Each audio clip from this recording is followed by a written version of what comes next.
कछुआ और खोई हुई बिल्ली एक शांत जंगल में टीमो नाम का एक बुद्धिमान और धीमा चलने वाला कछुआ रहता था। टीमो बहुत दयालु था और हमेशा अपने दोस्तों की मदद करता था। एक दिन सुबह टीमो नदी के किनारे धीरे धीरे चल रहा था। तभी उसे झाड़ियों के पीछे से किसी के रोने की आवाज आई। जब टीमो ने झाड़ियों में झांका तो उसने एक नन्ही बिल्ली को कांपते और डरे हुए देखा। बिल्ली का नाम मीमी था।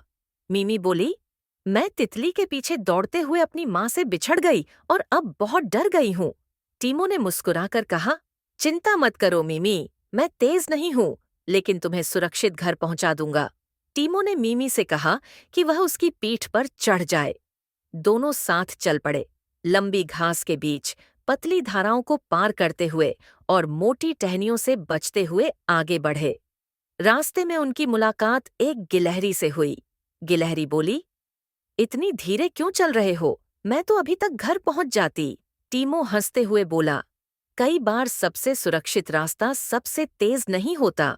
जब वे जंगल के गहरे हिस्से में पहुंचे तो वहां बहुत सारे कांटेदार झाड़ियां थीं। मिमी को डर लगने लगा, लेकिन टीमो ने बहुत धैर्य से उसे उन कांटों के बीच से निकालते हुए पूरी तरह सुरक्षित रखा। सूरज ढलने लगा और मिमी को लगा कि वह अपनी माँ से कभी नहीं मिल पाएगी।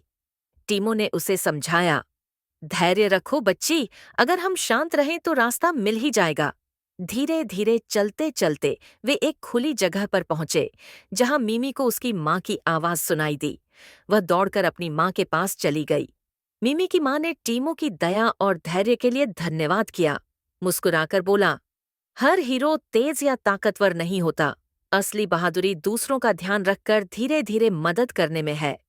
अंधेरा होने पर मिमी ने टीमो को अलविदा कहा और वादा किया कि वह उसका सबक हमेशा याद रखेगी। उस दिन के बाद वह कभी अकेले दूर नहीं गई और हमेशा दूसरों को भी सही रास्ता दिखाने की कोशिश करने लगी। कहानी की सीख, धैर्य और दया से बड़ी समस्या सुलझाई जा सकती है। धीरे और प्यार से मदद करना जल्दबाजी से कहीं बेहतर होता है। यह कहानी बच्चों को सिखाती है कि सब्र और दयालुता से ही सुरक्षित और सुखद अंत मिलता है।